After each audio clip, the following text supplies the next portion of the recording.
안녕하세요. 바이블 가이드입니다. 오늘도 저번 시간에 이어서 욥에 대해서 살펴보고자 합니다. 우리는 1, 2장을 통해서 욥이 고난을 받은 이유를 알게 되었습니다. 그러나 욥기에 등장하는 인물들은 천상의 일을 알지 못하기 때문에 욥기가 끝날 때까지 욥이 고난을 받은 이유에 대해 정확하게 정의하지 못합니다. 그나마 정답에 근접한 인물이 엘리후라고 할 수 있지만 세 친구와의 논쟁이 끝난 후 폭풍 가운데 등장하신 하나님께서도 욥이 왜 고난을 받았는지에 대한 답변을 주시지는 않고 인간의 무지함과 한계성을 깨닫게만 하실 뿐입니다. 의인이 자신의 교만을 깨닫게 하는 것, 이것이 하나님의 고난을 허락하시는 목적인 것입니다. 오늘 함께 욥에 대해 살펴보며 의인의 고난을 통해 일하고 계시는 하나님의 선하신 뜻을 발견하고 그분의 주관하심을 신뢰하는 신앙인이 되기를 소망합니다.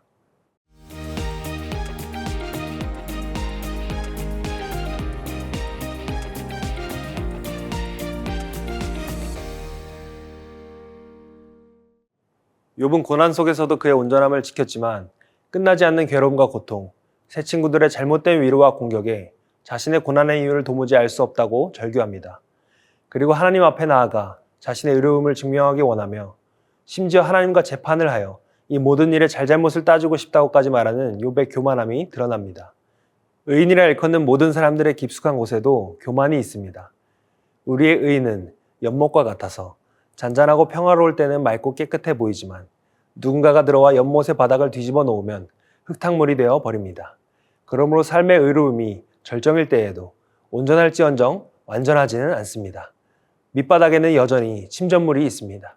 그리고 그 침전물이 나타나려면 충격을 받거나 흔들려야 하는데 이것이 고난입니다. 그러면 침전된 것이 올라오기 시작하고 우리의 입으로도 나오게 됩니다. 고난이 침전물을 이끌어내어 그 어느 때보다 선명하게 나타나 보이게 됩니다. 고난당한 것이 내게 유익이라 이로 말미암아 내가 주의 율례들을 배우게 되었나이다. 우리는 밝은 빛 아래에서의 즐거운 날들을 보내기 원합니다. 그런데 밝은 날보다 어두운 날에 우리는 하나님을 더 발견할 수 있고 그분의 주권적 선하심과 은혜, 목자의 돌보심을 더욱 경험할 수 있습니다. 가장 어두운 밤을 걸어갈 때 우리의 귀와 눈이 열리게 되고 하나님을 가까이 느끼게 되며 놀라운 계시가 풍성히 드러나는 것입니다. 그러나 내가 가는 길을 그가 아시나니 그가 나를 단련하신 후에는 내가 순금같이 되어 나오리라. 의사라도 자신의 몸에 있는 암을 스스로 수술할 수는 없습니다. 금도 스스로 불순물을 제거해 순금이 될 수 없습니다. 이처럼 고난은 단순히 슬픔과 고통만을 주는 것이 아니라 그 속에서 나의 교만함을 깨닫고 하나님을 더욱 깊이 알아가는 기회가 됩니다.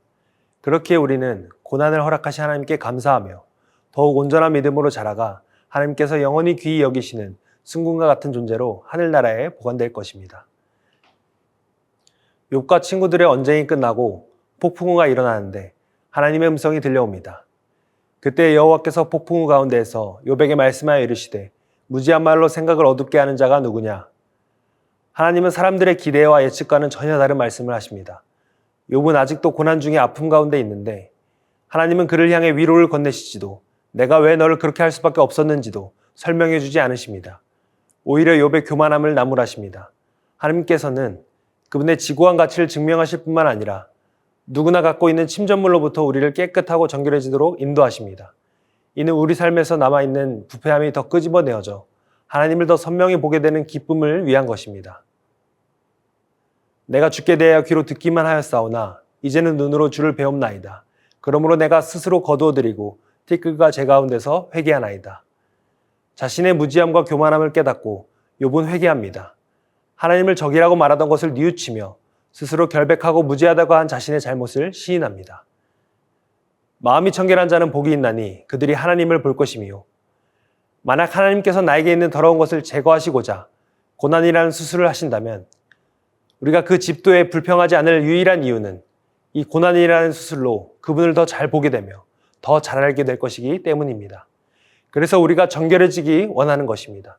우리는 남에게 보일 정결함을 원하지 않습니다. 예수님을 만난 사람은 율법주의적인 것보다 하나님을 기쁨으로 여기는 것에 더 관심이 있습니다.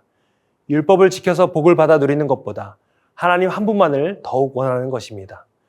자기 자신이 하나님 앞에서 그분이 하신 일에 대해 아무 말도 할 수 없는 존재라는 것을 깨닫게 되고 고난으로 인해 차라리 죽는 것이 낫다고 생각하게 될 때 인간은 쓸데없는 것을 버리게 되고 정말 중요한 것만 생각하게 됩니다. 아름다운 관계, 사랑하는 관계가 소중하고 중요한 것임을 깨닫게 됩니다. 욥은 하나님께서 자신을 용납해 주신 것처럼 자신을 정죄하던 친구들을 용납합니다. 친구들을 위해 기도합니다. 그리고 친구들을 위해 기도할 때 욥의 상황이 변화됩니다. 욥이 그의 친구들을 위하여 기도할 때 여호와께서 욥의 공경을 돌이키시고 여호와께서 욥에게 이전 모든 소유보다 갑절이나 주신지라.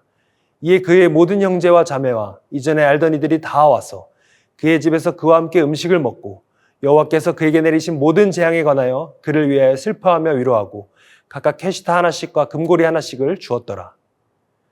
욥기는 하나님의 이름이 영광을 받고 가장 존귀하신 분이시며 아무도 그분이 하시는 일에 대해 따질 수 없다고 이야기합니다.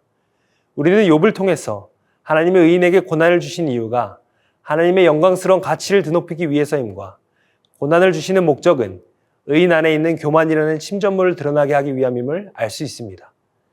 마지막으로 이 모든 하나님의 일하심에 우리는 왈가왈부할 수 없으며 우리는 무지함과 무능력함을 인정하고 하나님 앞에 겸손히 엎드려야 함을 알게 됩니다.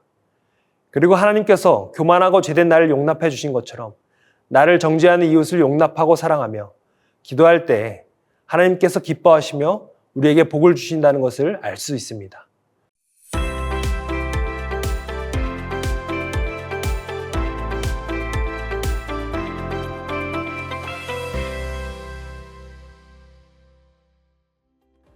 우리는 고난 속에서도 하나님을 가장 귀하게 여김으로 그분에 대한 믿음을 온전하게 지킬 수도 있습니다.